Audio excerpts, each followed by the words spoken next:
সুপ্রিয় দর্শক সবাইকে স্বাগত জানাচ্ছি স্বপ্নধরা নিউজ আওয়ার এক্সট্রায় সহযোগিতায় ক্যামব্রান স্কুল অ্যান্ড কলেজ এবং আলোক হেলথ কেয়ার অ্যান্ড হাসপাতাল। বাবলি ইয়াসমিন পুরো আয়োজন জুড়ে আছে আপনাদের সঙ্গে।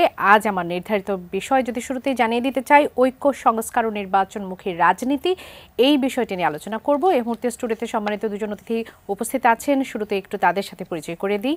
আছেন আজিজুল বারী হেলাল, তথ্য গবেষণা সম্পাদক বিএনপি ও কেন্দ্রীয় কমিটির সাবেক সভাপতি ছাত্রদল, স্বাগত জানাচ্ছি এই আয়োজনে। আছেন ইলিয়াস হোসেন, সাবেক সভাপতি ঢাকা রিপোর্টার্স ইউনিটি, স্বাগত জানাচ্ছি এই আয়োজনে। দর্শক, কিছুক্ষণ আগে পাওয়া খবরটি দিয়ে যদি একটু শুরু করতে চাই, জুলাই অভ্যুত্থানের ঘোষণাপত্র আসছে 31 ডিসেম্বর। এই বিষয়টি নিয়ে আমি যদি শুরু করতে চাই, এই মুহূর্তে এই বিষয়টি নিয়ে একটু বিস্তারিত জানতে চাইব। সহকর্মী জাহিদ হোসেন আমাদের সঙ্গে যুক্ত আছেন নিউজরুম থেকে। শুরুতে একটু তার সঙ্গে যুক্ত হই। জাহিদ, নিশ্চয় শুনতে পাচ্ছেন, ঘোষণাপত্র আসছে, জুলাই অভ্যুত্থানের ঘোষণাপত্র, বিপ্লবের যে ঘোষণাপত্র সেটি আসছে। এটি নিয়ে একটু বিস্তারিত কি তথ্য আছে আপনার কাছে জানতে চাই। আচ্ছা, বিপ্লবের ঘোষণাপত্র মূলত বিপ্লবের আইনি ভিত্তি। আমরা জানি যে প্রত্যেকটা সরকার বিভিন্নভাবে ক্ষমতা আসে, কেউ অভ্যুত্থান করে, কেউ নির্বাচনের মাধ্যমে, কেউ রাজতন্ত্রের মাধ্যমে। তো বিপ্লবী সরকারের যে আইনি ভিত্তি সেটি কিন্তু বিপ্লব। তো সেই বিপ্লবকে স্বীকৃতি দেওয়ার যে আইনি প্রক্রিয়া, সেটি এখন পর্যন্ত কোনো উদ্যোগ নেওয়া হয়নি সরকারের পক্ষ থেকে, কিংবা অন্য কোনো উদ্যোগ দেখা যায়নি। কিন্তু 5 আগস্টে যেই সরকার পরবর্তী সময়ে সরকার গঠিত হয়েছিল, তার আইনি ভিত্তি একটা রচিত হবে, সেটি হচ্ছে 31 তারিখে সেই ঘোষণাটি আসবে। তবে সেই ঘোষণায় আর কি থাকতে পারে? আমরা জানি যে বিপ্লবী যারা, তাদের যদি আইনি কোনো স্বীকৃতি না থাকে, তাদেরকে জেল বলি কিংবা ফাঁসিতে ঝুলানো বলি বা অন্য শাস্তি যেগুলো হয় রাষ্ট্রীয়ভাবে রাষ্ট্রদ্রোহের নামে, সেগুলো কিন্তু খুব ইজিলি যে কোনো সরকার দিতে পারবে। কিন্তু কেননা এখনও পর্যন্ত তাদের কোনো আইনি কোনো স্বীকৃতি নেই যে আসলে তারা কিসের ভিত্তিতে তারা এই সংগ্রামটি করলো, বা কিসের ভিত্তিতে তারা আসলে এই অভ্যুত্থান করে তারা রাষ্ট্র গঠন করলো কিংবা সরকার গঠন করলো। কাজেই মৌলিকভাবে আসলে এই আইনি ভিত্তিটাই দেওয়া হবে যে এই সরকারটি বৈধ সরকার, এবং এই সরকারের বৈধতা সাধারণ মানুষ এবং যারা অভ্যুত্থান করেছে তারা। এবং দ্বিতীয় গুরুত্বপূর্ণ বিষয়, এখানে আওয়ামী লীগ এবং জাতীয় পার্টি বাদে অন্যান্য সকল রাজনৈতিক দল সেখানে থাকবেন বলে আমরা জানতে পেরেছি। এমনটি আসলে দাবি করেছেন আমাদের কাছে বৈষম্যবিরোধী ছাত্র আন্দোলনের যিনি মিডিয়া সেল সম্পাদক তিনি। কাজে এখানে সকল রাজনৈতিক দলের যেমনটি সমর্থন রয়েছে, একই সঙ্গে ছাত্র জনতা যে আন্দোলন এখানে অংশগ্রহণ ছিল, তারাও 31 তারিখে শহীদ মিনারে দুপুর 3টায় সেখানে হাজির হবেন। এর পাশাপাশি তৃতীয় গুরুত্বপূর্ণ বিষয় আর কি থাকতে পারে? আমরা একটু আগেও দেখছিলাম যে আন্দোলনে যারা সামনের সারি ছিলেন, তারা দাবি করছেন বারবারই যে তারা এটি হুমকি দিচ্ছেন, হুঁশিয়ারি দিচ্ছেন যে মুজিববাদের কবর রচনা করা হবে। তো মুজিববাদ বলতে তারা আসলে কোন টার্মটিকে ইঙ্গিত করছেন? সেটি 72-এর সংবিধান, নাকি মুজিববাদের বলতে তারা আসলে মুজিবের যে শাসন আমলে যে সকল কাঠামোগুলো ছিল সেগুলো, নাকি অন্য কোনো বিষয়? সেটি আসলে কবর রচনা করে বলতেই তারা আসলে কতটুকু মাত্রা বোঝাচ্ছেন, সে আদৌ আসলে সংবিধানকে তারা ডিফাই করবেন কিনা, কিংবা নতুন করে কোনো সংবিধান রচনার কোনো ঘোষণা আসবে কিনা, সেগুলো প্রশ্নের বিষয় রয়েছে বটে। কিন্তু এটি আমরা জানতে পারছি আসলে মুজিববাদ বলতে তারা যে আদর্শ, যে ফিলসফি, সেটিকে তারা সরিয়ে তার নতুন কোনো আদর্শকে তারা প্রতিস্থাপিত করবেন। এবং এই প্রশ্ন তাদের কাছে রেখেছিলাম যে আসলে এতদিন কেন নয়, এখনই কেন, এবং সেটি কেন 31 ডিসেম্বর, কেন 1 জানুয়ারি নয়, কেন আজই কেন নয়? তারা আমাদেরকে এর উত্তরে জানিয়েছেন যে আসলে 24 সালে যেহেতু অভ্যুত্থানটি হয়েছে, এটি 31 ডিসেম্বর করা মানেও এটি অর্থ বহন করবে যে আসলে জুলাই যে অভ্যুত্থানটি হয়েছিল সেই বছরেই মূলত আমরা এই প্রোক্লেমেশন যেটা তারা বলছেন সেটিকে তারা ঘোষণা নিতে পারলেন। কাজেই এই ঘোষণাটি অনেক বেশি অর্থ বহন করে, সংবিধানের সঙ্গে জড়িত আছে, একই সঙ্গে রাজনৈতিক ক্ষেত্রেও, এবং ভবিষ্যতে বিপ্লবীদের সুরক্ষা এবং বিপ্লবী সরকারের আইনি ভিত্তি, সার্বিক দিক থেকে এই যে ঘোষণাটি আসতে চলেছে সেটির সার্বিক দিক থেকে অবশ্যই গুরুত্ব আছে। বাবলি। জাহিদ, আপনাকে ধন্যবাদ আমাদের সাথে যুক্ত হবার জন্য। জনাব আজিজুল বারী হেলাল, আপনার কাছে আসি।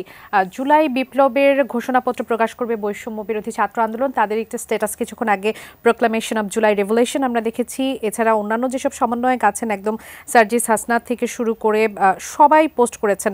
আসিফ মাহমুদ সজীব ভুইয়া পোস্ট করেছেন 31 ডিসেম্বর শহীদ মিনার, 36 জুলাই এসে মিলিত হোক 31 ডিসেম্বরে। সার্জিস আলম একই রকম পোস্ট করেছেন for the sake of Bangladesh. এই ধরনের পোস্টগুলো আব্দুল হান্নান মাসুদ পোস্ট করেছেন যে 31 ডিসেম্বর আরেকটি 5 আগস্ট হতে যাচ্ছে, রেডি থেকো, এখন না হয় কখনোই না। আপনার কাছে কি মনে হয় যে এই এখন একই প্রশ্ন, যে প্রশ্নটি আসলে আমাদের যিনি সহকর্মী ছিলেন জাহিদ, তিনি বলছিলেন যে আসলে এখন কেন, আপনার কাছে কি মনে হয় এখন কেন গণ অভ্যুত্থানকে বিপ্লবের রূপ দেবার কথা ভাবা হচ্ছে? ধন্যবাদ। এটার আলোচনার টপিক, এটার এরিয়াও অনেক বড়, অনেক বেশি আলোচনা করা যায়।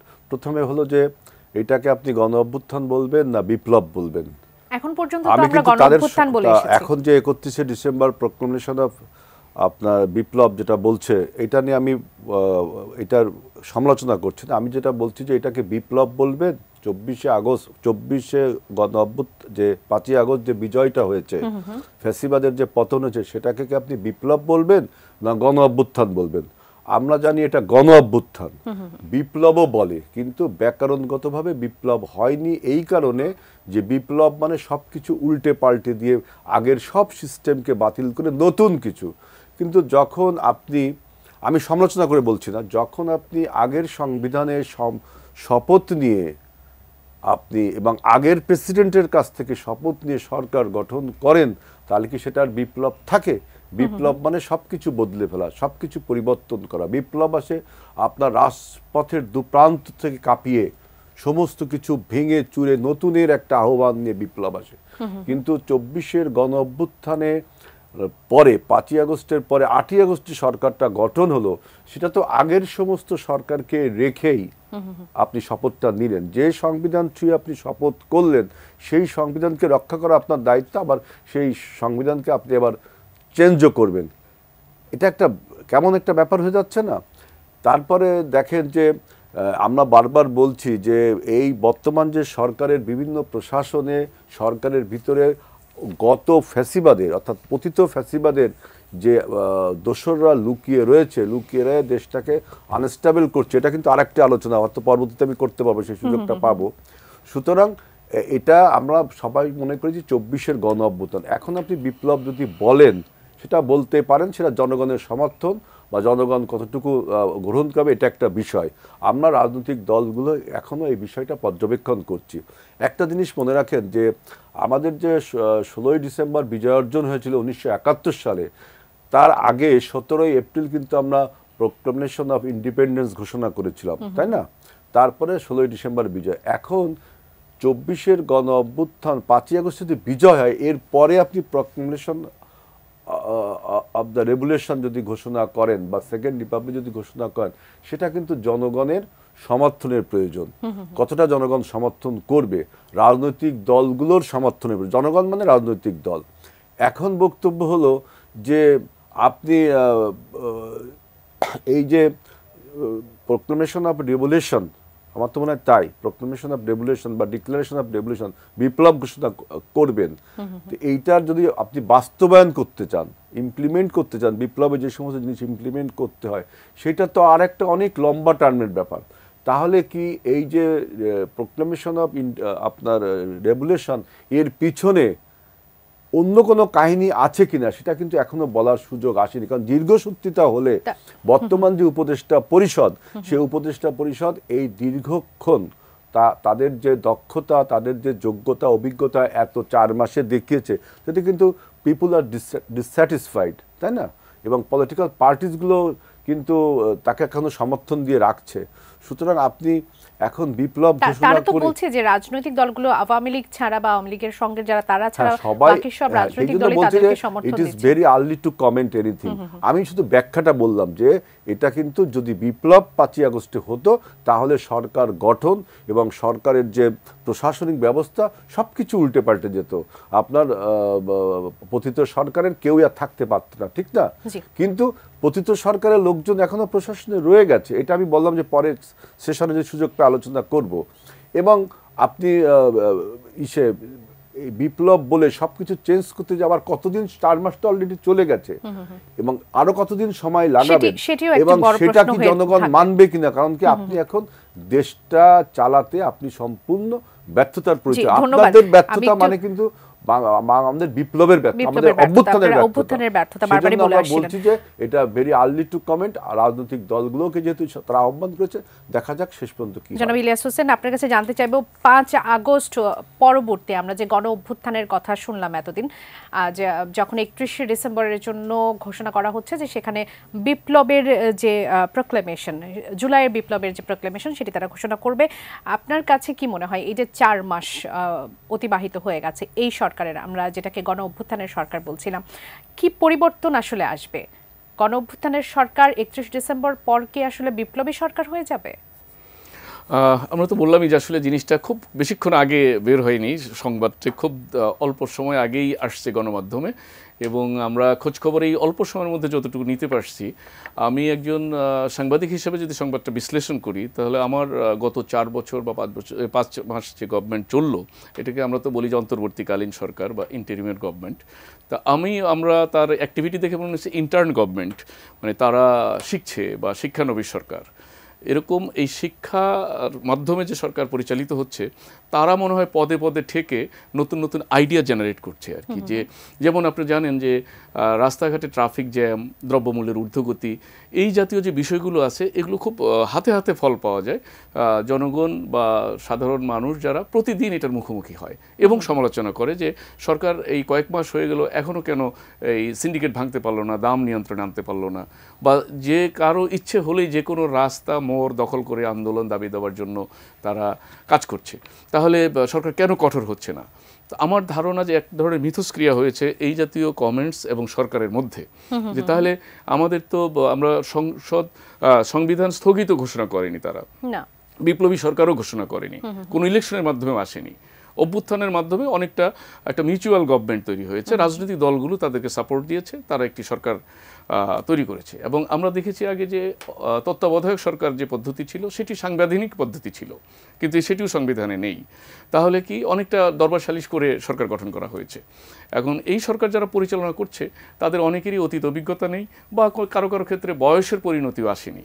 তো ফলে জনগণ যে 15 বছর ধরে যে যাতা কলে ছিল, সেখান থেকে যে মুক্তি পাবে, সেই মুক্তিটা জনগণ চেয়েছিল যে দ্রব্যমূল্যের ঊর্ধ্বগতি থাকবে না, নিরাপত্তা থাকবে, রাস্তাঘাটে চলাচল সহজ হবে, মানে যে কাজগুলো জনগণের সাথে সরাসরি সম্পৃক্ত, সেই ব্যাপারে গুণগত কোনো একটা পরিবর্তন বা বিপ্লবী সরকার হলে আপনার কাছে কি মনে হয়, যেমন জনাব আজিজুল বারী হেলাল বলছিলেন যে বিপ্লবী সরকারের কিছু বৈশিষ্ট্য থাকে, সেই বৈশিষ্ট্যগুলো এই সরকারের মধ্যে ছিল না, বা এটিকে যখন আমরা বিপ্লব বলবো তখন সেই বৈশিষ্ট্যগুলো আমরা দেখিনি, কিন্তু এখন তারা বিপ্লবের প্রোক্লেমেশন আসলে যাচ্ছে, কি কি পরিবর্তন বা তাদের জন্য কোন সুবিধাগুলো আসলে সামনে আসতে পারে, যে জন্য তারা আসলে এটাকে, আপনার ধারণা জানতে চাচ্ছি। আমি সেই কথাটাতে আসছিলাম যে এই পরিস্থিতি বা এই অভিজ্ঞতার মধ্য দিয়ে এসে তাদের হয়তো মনে হয়েছে, বা তাদের যারা তাত্ত্বিক পরামর্শক রয়েছেন তারা হয়তো বলেছে যে সরকারটি যদি বিপ্লবী সরকার হতো, তাহলে হয়তো সাধারণ আইন কানুন সংবিধান এসবের কাছে বাধ্যবাধকতা থাকতো না।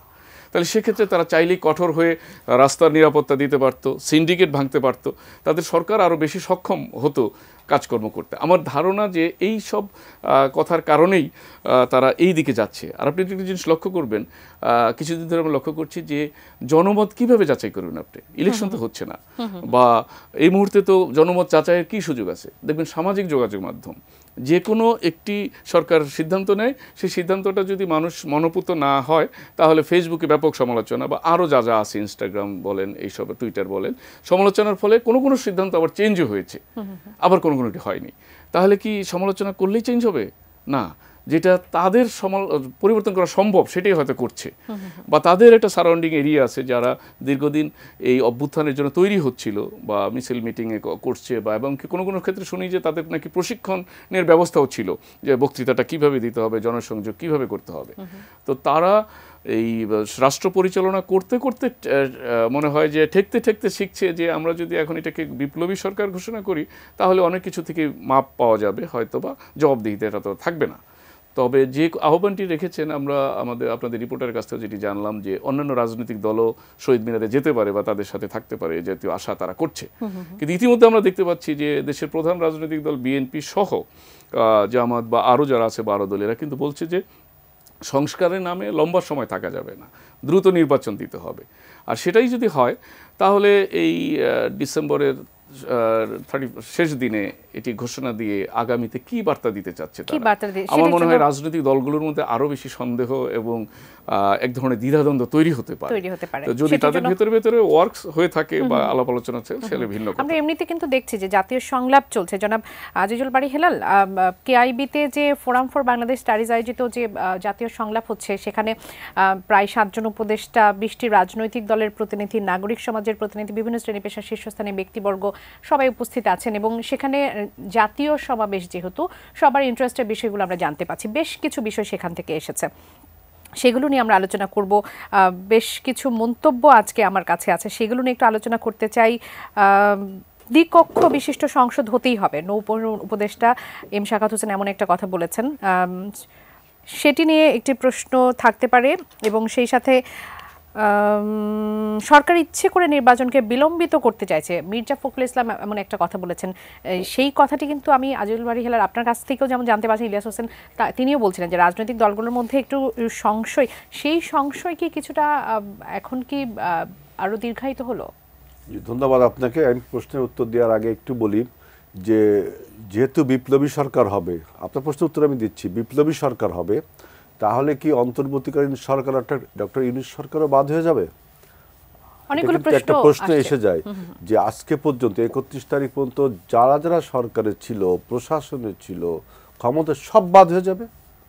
অন্তর্বর্তীকালীন সরকার যত সব বাদ হয়ে যাবে, তাহলে প্রধান উপদেষ্টাও কি বাদ হয়ে যাবে? আসলে মানে এটার একটা ধারণা কিন্তু মানুষকে পরিষ্কার দেওয়া উচিত যে কি করতে চাচ্ছে তারা। অন্তর্বর্তীকালীন সরকার তাহলে বাদ হয়ে যাবে। তারা রাজনৈতিক দলগুলোকে আহ্বান জানাচ্ছে, কিন্তু রাজনৈতিক দলগুলোর সাথে কি এই বিষয়ে আলোচনা করেছে? আপনার জানা আছে কিনা এই বিষয়ে?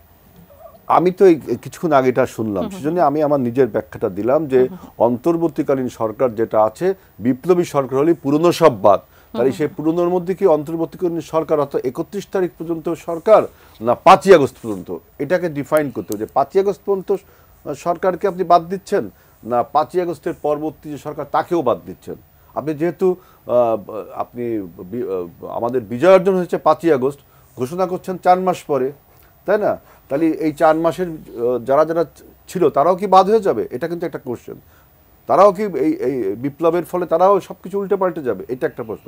এখন যেটা বলছেন যে আমাদের একজন উপদেষ্টা বলেছেন, আপনি যেটা বলছেন যে সাখাওয়াত হোসেন, তিনি যেটা বলেছেন যে সেটা হলো যে সংস্কার ছাড়া কোনো নির্বাচন আমরা, তিনি সেটা বলেছেন। তিনি কিন্তু সেটা বলেছেন, আপনি হয়তো বলছেন আর একটা, তিনি এটা বলেছেন। অনেকগুলো বিষয় আসলে সেখানে উঠে এসেছে, তার মধ্যে আমাদের বক্তব্য হলো, দেখেন আমরা কিন্তু বলেছি যে বিএনপি প্রথম সংস্কারের প্রস্তাব দিয়েছে এবং বিএনপি সংস্কার চাই না, এটা একটা প্রোপাগান্ডা। বিএনপি সংস্কার চাই। বিএনপি 2012 সাল থেকে এই ফ্যাসিবাদের বিরুদ্ধে মানে 2008 সাল থেকে 12 সাল পর্যন্ত ছিল স্বৈরাচার, তার বিরুদ্ধে বিএনপি লড়াই করেছে, জনগণকে আহ্বান করেছে, অন্যান্য রাজনৈতিক দলকে আহ্বান করেছে। 12 সালে বিএনপি আপনার এটাকে ফ্যাসিবাদী সরকারে আখ্যায়িত করে তার বিরুদ্ধে আন্দোলন করেছে, জনগণকেও পাশে ডেকেছে, রাজনৈতিক দলগুলোও পাশে এসেছে। আজকে আপনার 16 সালে বিএনপি প্রথম ভিশন 2030 বেগম খালেদা জিয়া অর্থাৎ কিছু সংস্কার প্রস্তাব দেই।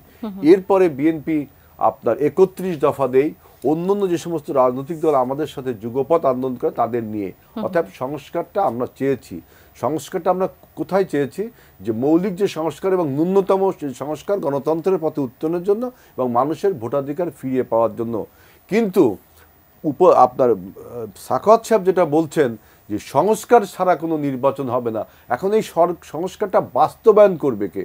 যদি এই যে বর্তমান যে প্রশাসন রেখেছেন, যেই প্রশাসন সচিবালয়ে আগুন ধরিয়ে দিচ্ছে, যেই প্রশাসন ডক্টর ইউনূস সরকারের যে প্রশাসনিক সংস্কার তাদের 24 ঘন্টা আলটিমেটাম দিচ্ছে যে আপনারা পদত্যাগ করবেন, এমন একটা প্রশাসন, যে প্রশাসন পুরো শেখ হাসিনার রেখে যাওয়া প্রশাসন, সেই প্রশাসনকে আপনি যখন রেখে দিয়েছেন তখন তো ছাত্ররা বিপ্লবের কথা বলছে। কারণ ছাত্রদের সন্দেহ হচ্ছে যে এই প্রশাসনকে রেখে তো আপনি একটা সুষ্ঠু নির্বাচন দিতে পারবে কিনা সেটা নিয়ে সংশয় হচ্ছে বলেই তারা এইরকম বিপ্লব এমনটা ভাবছেন। একজন দর্শক আছেন আমাদের সঙ্গে, যারা আজিজুল বারী হেলাল দর্শক আমাদের সাথে যুক্ত হতে চান, এই আয়োজনে আপনাদের কাছে প্রশ্ন রাখতে চান। স্বাগত জানাচ্ছি। কে বলছেন, কোথা থেকে বলছেন, আপনার প্রশ্নটি করবেন।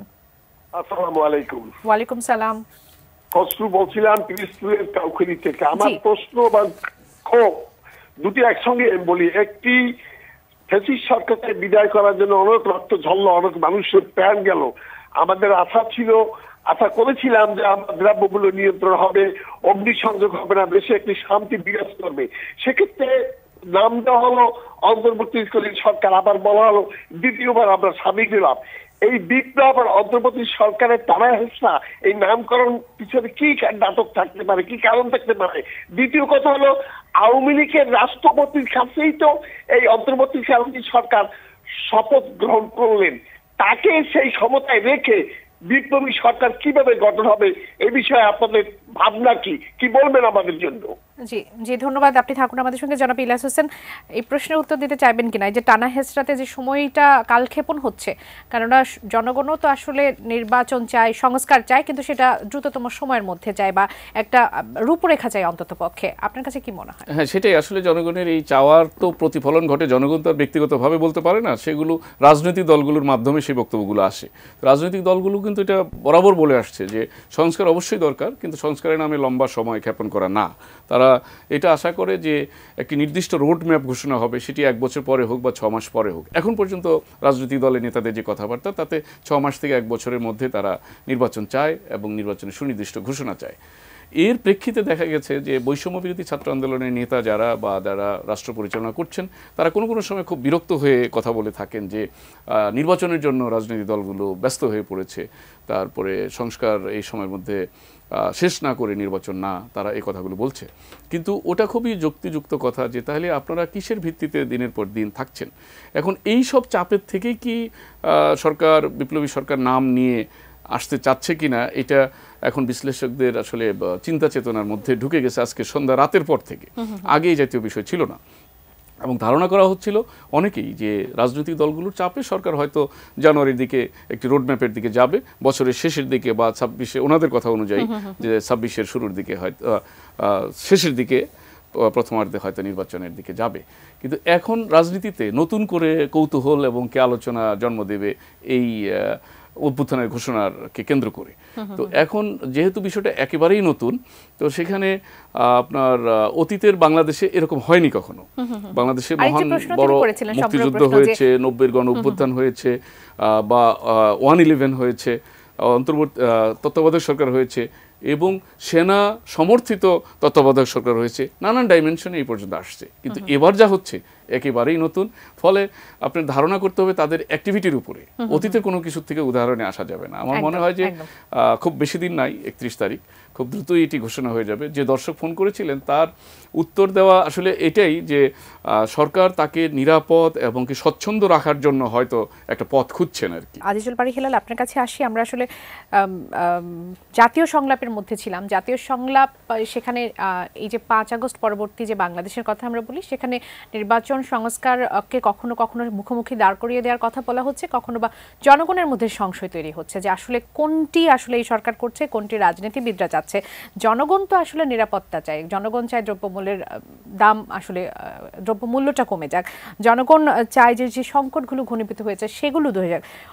ছাত্র নেতারা বলছেন, যারা ছাত্র নেতা আছে তারা বলছে যে কেবল একটি নির্বাচনের জন্য এত বড় গণ অভ্যুত্থান হয়নি।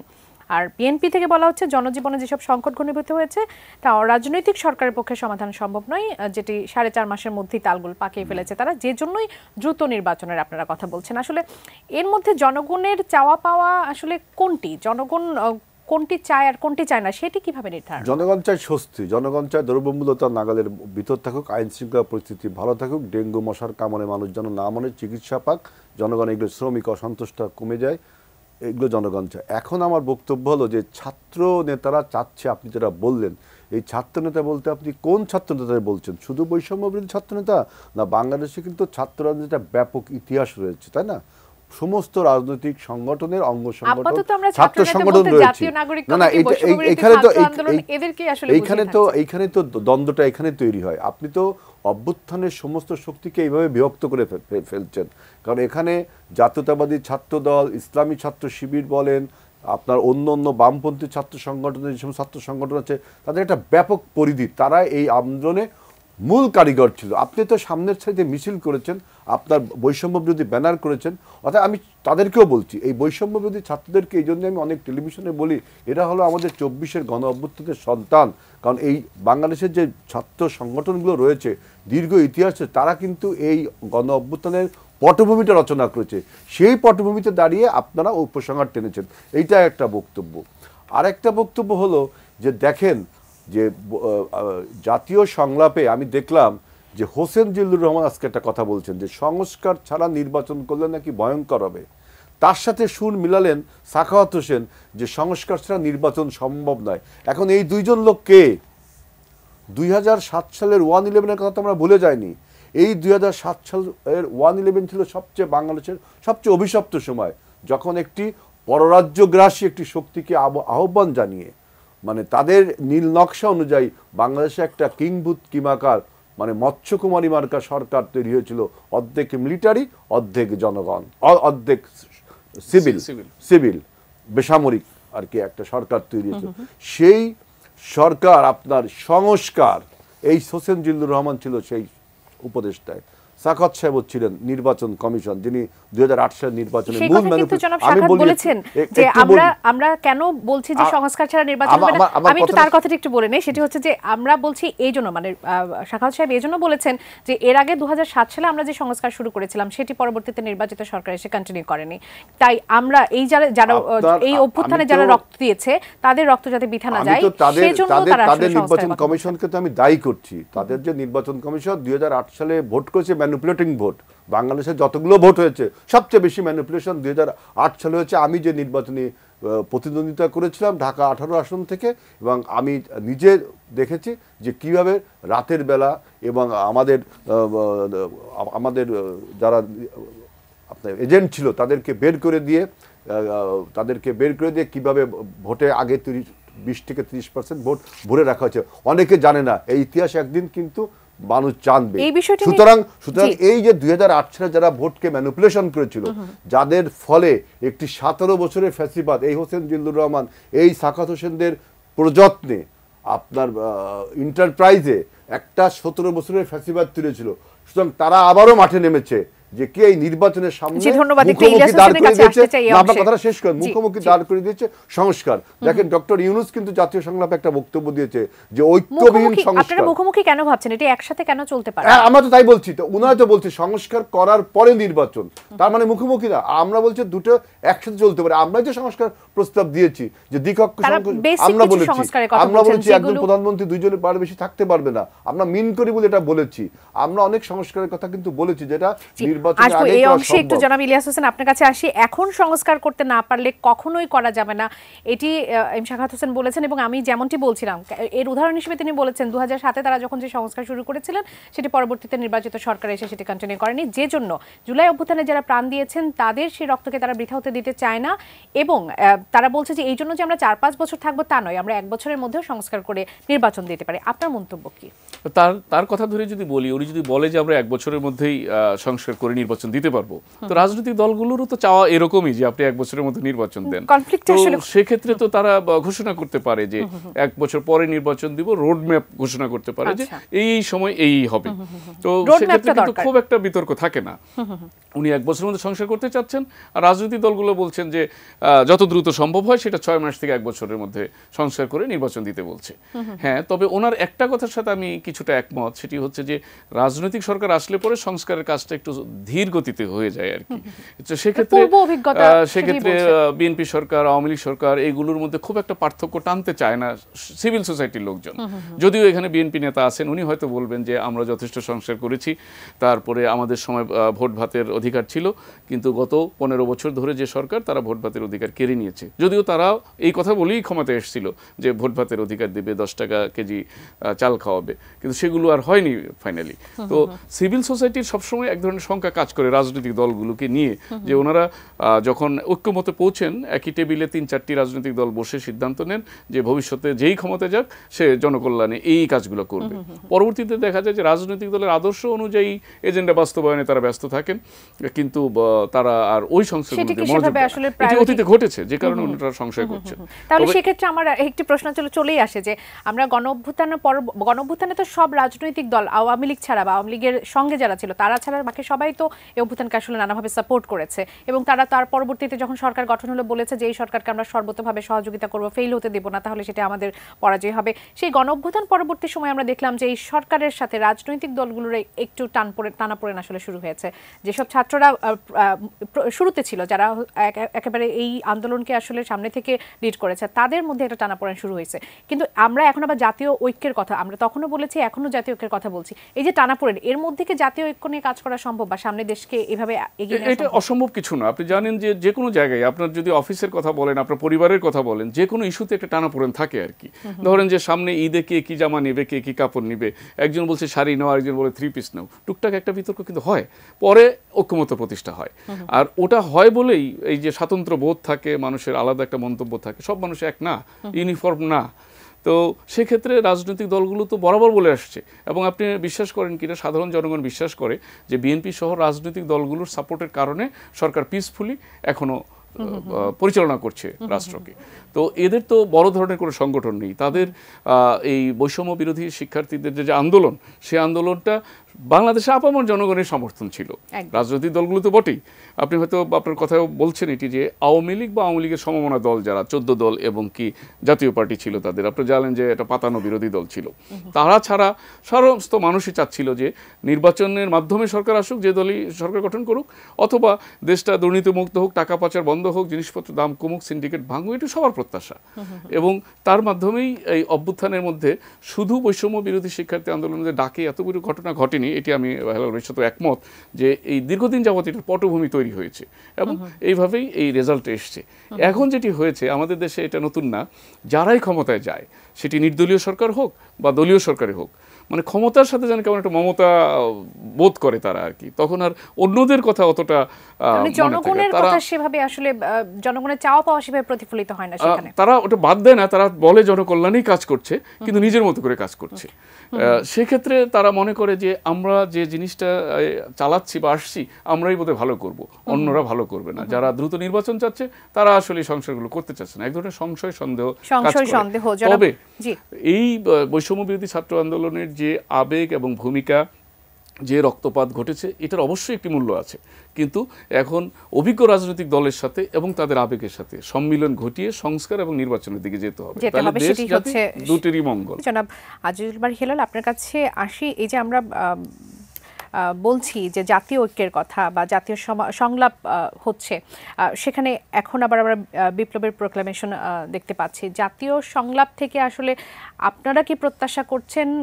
দুদিনের যে জাতীয় সংলাপটি অনুষ্ঠিত হলো সেখান থেকে আসলে আমরা যখন বলছি, যেমনটি জনাব ইলিয়াসও বলছিলেন যে আসলে নির্বাচনের পরবর্তীতে আমরা সব সরকারকেই দেখি তারা ক্ষমতা ধরে রাখার প্রতি বিশেষ একটা টেন্ডেন্সি কাজ করে, জনগণের প্রতি তেমন আলোকপাত থাকে না। তেমনটি কিন্তু জাতীয় নাগরিক কমিটি নতুন যে কেন্দ্রীয় কমিটি করেছে সেখানেও তারা বলছে যে আমরা ফ্যাসিবাদ যাতে ফিরে না আসে সেই ব্যবস্থার বিলোপ করার জন্য এবং নতুন রাজনৈতিক বন্দোবস্তের জন্য আসলে এই যে তারা মুভ করতে যাচ্ছে। কিভাবে সম্ভব আসলে? এখন এই যে নাগরিক কমিটি যেটা বলছে, তাদের এই ম্যান্ডেট দিল কে, যে তারা এই যে সমস্ত কথা বলছে, একটা জিনিস মনে রাখবেন, 5ই আগস্টের যে গণ আকাঙ্ক্ষা ছিল, এখনের সেই গণ আকাঙ্ক্ষা কিন্তু নেই। অলরেডি তাদের সেই জনপ্রিয়তা, অর্থাৎ বর্তমান ডক্টর ইউনূস সরকারের জনপ্রিয়তাই কিন্তু ধস নামা শুরু করেছে, সেই গণ আকাঙ্ক্ষা এখন নেই। দেখেন তাদের মধ্যে অনেক অস্থিরতা কাজ করছে। দেখেন 26 সালের 30 জুন নির্বাচনের তারিখ ঘোষণা করছে, যেটা অন্যান্য পলিটিক্যাল পার্টিস কিন্তু মেনে নিচ্ছে না, যে যেটা 6 মাসের মধ্যে সম্ভব, আপনি কেন 1.5 বছর ঘোষণা করেন। এখন সেই জিনিসটাও থাকছে না, এই যে প্রোক্লামেশন অফ রিভলিউশনের ফলে সেই জিনিসটাও থাকছে না। এবং দুইজন উপদেষ্টা অলরেডি বলল যে আপনার সংস্কার ছাড়া নির্বাচন সম্ভব না, তার মানে সরকারের আগের সিদ্ধান্ত থাকলো না। সচিবালয়ে আগুন লাগালো, 3 সদস্য বিশিষ্ট একটা কমিটি করলো, তদন্ত কমিটি, ওটাকে আবার চেঞ্জ করে আবার 5 সদস্য বিশিষ্ট। তার মানে সরকারের সিদ্ধান্তহীনতার একটা রোগ তার রয়েছে।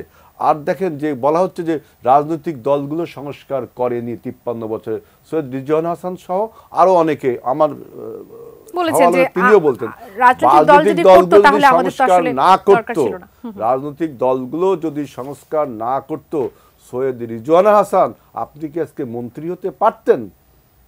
আমরা অন্তর্বর্তীকালীন সরকার, তত্ত্বাবধায়ক সরকার ব্যবস্থা তো আমরা রাজনীতিবিদরাই করেছি। আমরা প্রেসিডেন্সিয়াল ফর্ম অফ গভর্নমেন্ট থেকে পার্লামেন্টারি ফর্ম অফ গভর্নমেন্ট তো আমরা এনেছি। আমরা বাংলাদেশে যে 90-এর গণ অভ্যুত্থান বলেন, 24-এর গণ অভ্যুত্থান, বিভিন্ন এডুকেশন পরবর্তী উপদেষ্টা তিনি কি আসলে এই এটা বলছেন, উনি বলছেন যে 57 বছরে 53 বছরে রাজনীতিবিদরা কোনো সংস্কার হয়নি বলেছেন, এই জন্যই বললাম। সুতরাং আমরা এডুকেশন সেক্টরে আজকে যে যতটুকু ভালো কিছু দেখেন রাজনীতিবিদরাই করেছে, আপনার হেলথ সেক্টরে, ইকোনমিক সেক্টরে কিন্তু রাজনীতিবিদরাই করেছে, তাই না? আপনি একদম করেনি বলে যে দোষারোপ করছেন, তার মানে কি আপনি দেশটাকে বিরাজনীতিকরণের দিকে নিয়ে যাচ্ছেন, এবং বিরাজনীতিকরণের ফলে আপনি জনগণের যে সমস্যাগুলো রয়েছে, শ্রমিক অসন্তোষগুলো রয়েছে, দ্রব্যমূল্য ঊর্ধ্বগতি, আপনার এই বিরাজনীতিকরণ একজন উপদেষ্টা এক রাতে তেলের দাম লিটার প্রতি 8 টাকা কিভাবে বাড়িয়ে দিল কারোর সাথে আলোচনা করে। একজন রাজনৈতিক সরকার থাকলে এইসব চ্যালেঞ্জ মোকাবেলা করতে পারে এবং এই নিত্যপণ্যের দাম আপনার সহনীয় পর্যায়ে করবার জন্য তারা একটা ব্যাপক কর্মী বাহিনী থাকে, তার একটা ব্যাপক রাজনৈতিক চিন্তা ভাবনা থাকে। এখন বলছেন যে সংস্কার না করে নির্বাচন করব না, তারপরে বলছেন যে এখন প্রোক্লেমেশন অফ রেভুলেশন তৈরি করবেন। তার মানে কি আপনি আরও দীর্ঘসূত্রিতা করছেন। দীর্ঘসূত্রিতা করলে আপনার সরকারের কি সেই স্ট্রেংথ, সেই অভিজ্ঞতা, সেই দক্ষতা কি আছে? আপনি দেখছেন যে যখন ফ্যাসিবাদের বিভিন্ন লোকের নাম চলে আসছে দুদকে, যে তাদের ফাইল তলব করা হচ্ছে, তখন দেখেন কত সুন্দরভাবে দুটো সচিবালয়ের দুটো ভবনে আগুন ধরিয়ে দিল। দেখলেন তো, দুটো ভবনে আগুন ধরিয়ে দিল। আগুনের ঘটনার কি আপনি অবশ্যই গত প্রশাসনের লোকজন করছে এরকম ভাবছেন? দেখা গেছে যে শেখ সরকার কোনো সুবিধা পাবে এখান থেকে। মুখ্য সচিব তার ফাইল পর্যন্ত নাকি পুড়ে গেছে। এবং আমরা দেবপ্রিয় ভট্টাচার্যের যে শ্বেতপত্র দেখেছি যে এলজিআরডি মিনিস্ট্রি, তারপরে আপনার তথ্য মিনিস্ট্রি, আর একটা হলো যোগাযোগ মিনিস্ট্রি, এইখানে বেশি দুর্নীতি হয়েছে, বেশি টাকা লন্ডারিং হয়েছে, বেশি করাপশন হয়েছে, সেই সব মিনিস্ট্রির কাগজপত্র পুড়ে গেছে। অতএব এখানে আপনার নাশকতা বা পরিকল্পিত ঘটনা বলা ছাড়া উপায় নেই। আপনি দেখেছেন যে প্রশাসন থেকে থ্রেট করা হচ্ছে সরকারকে 24 ঘন্টার মধ্যে মুহিত সাহেবকে পদত্যাগ করতে হবে। তিনি একটা সংস্কার প্রস্তাব এখনো দেয়নি, তার আগেই আপনি সরকারের বিরুদ্ধে আপনি চোখ রাঙাচ্ছেন। কারণ কি আপনি চান না যে পতিত যে ফ্যাসিবাদ, সেই ফ্যাসিবাদের বিদায় হোক। কারণ এই পতিত ফ্যাসিবাদের বিদায় হয়ে যে নতুন সরকার হবে, যে নতুন সরকার আছে, তারা আপনাদের বিচার করবে। আমাদের এই অংশে খুব বেশি আর সময় নেই। জনাব ইলিয়াস হোসেন, আপনার কাছে কি মনে হয় যে এই সংস্কার করলে কি ফ্যাসিবাদের বিলোপ হবে? নতুন রাজনৈতিক যে বন্দোবস্তের কথা বলা হচ্ছে, সেই রাজনৈতিক বন্দোবস্ত কি বাংলাদেশের প্রেক্ষাপটে সম্ভব কিনা? না, অবশ্যই সম্ভব যদি সেই সদিচ্ছা থাকে আর কি। কিন্তু সম্ভব হয়েছে যে অসম্ভব তাদের কাছেই মনে হচ্ছে যারা বিভিন্ন সময় সুযোগ পেয়েও করেনি। এখন উনি যেটি বললেন যে না, রাজনৈতিক দলগুলোর যে সরকার গঠিত হয়েছে তারা সংস্কার করেছে, একথাও সত্য, বিভিন্ন সময় বিভিন্ন সংস্কার করেছে, কিন্তু সেটা জনপ্রত্যাশা অনুযায়ী সংস্কার হয়েছে কিনা সেটি নিয়ে একটু প্রশ্ন হয়ে গেছে। এবং আরেকটা জিনিস যে একটি রাজনৈতিক সরকার ক্ষমতা যখন পূর্ণ মেয়াদে ছেড়ে দিয়ে আরেকটি নির্বাচনের সময় হয়, তখন যে পারস্পরিক সন্দেহ এবং অবিশ্বাস, সেখান থেকেই কিন্তু তত্ত্বাবধায়ক সরকারের জন্ম হয়েছিল। এবং সেই তত্ত্বাবধায়ক সরকার তৈরি করাটা অনেকের আলোচনা এরকম ছিল যে রাজনীতিবিদদের জন্য একটু অস্বস্তিরও বিষয়, যে তারা পুরোপুরি ট্রাস্ট করে না তাদেরকে, যে কারণেই তত্ত্বাবধায়ক সরকার আনতে হয়েছে। একেবারে শেষ অংশে আছে সমঝোতার 91 পারস্পরিক সমঝোতার মাধ্যমে এসেছিল, কিন্তু পরবর্তীতে আওয়ামী লীগ সরকার সেটাকে আর রাখেনি, তারা সংবিধান থেকে সেটি বাদ দিয়েছে। তো আগে ছিল যে রাজনীতিবিদদের প্রতি পুরোপুরি বিশ্বাস নাই বলে তত্ত্বাবধায়ক সরকার 3 মাসের জন্য এসে নির্বাচন পরিচালনা করলে কি ফ্যাসিবাদ বিলোপ সম্ভব কিনা, এটা ছিল আমার প্রথম প্রশ্ন। আপনি নির্দিষ্ট যে প্রশ্নটা করেছেন, অবশ্যই যদি আপনি সেটা সংস্কারের মতো সংস্কার করেন, আর আপনি যদি আপনার মতো করে সংস্কার করেন, তাহলে আবারও অন্য মতের মতো হবে না, তখন আবারও প্রশ্ন দেখা দেবে। প্রথম কথা হচ্ছে সদিচ্ছা, আপনি সরকারে থাকেন আর সরকারে না থাকেন, সত্যিকার অর্থে যদি আপনি জনগণকে ভালোবাসেন আর সেই সদিচ্ছা যদি আসে, তাহলে এত বিরোধ থাকার কথা না। আমি এক সেকেন্ড বলি ভাই, আপনি ফ্যাসিবাদকে প্রশাসনে রেখে আপনি বলে ফ্যাসিবাদ বিদায় করবেন সঙ্গে, এটা হয়? ধন্যবাদ রেখে আপনি সংস্কার জনাব আজিল বারী হেলাল, ধন্যবাদ ইলিয়াস হোসেন আমাদের আয়োজনে যুক্ত হওয়ার জন্য। নিশ্চয়ই আমরা আবারও এরকম আলোচনা নিয়ে বসতে পারবো। সুপ্রিয় দর্শক, এতক্ষণ আপনারা আমাদের সঙ্গে ছিলেন, অসংখ্য ধন্যবাদ, কৃতজ্ঞতা প্রকাশ করছি। নিউজ আওয়ার এক্সট্রার সঙ্গে থাকুন, এটিএন নিউজের সঙ্গে থাকুন। আগামী পর্ব দেখার আমন্ত্রণ জানাই যেখান থেকে বিদায় নিচ্ছি। ধন্যবাদ সবাইকে, শুভরাত্রি।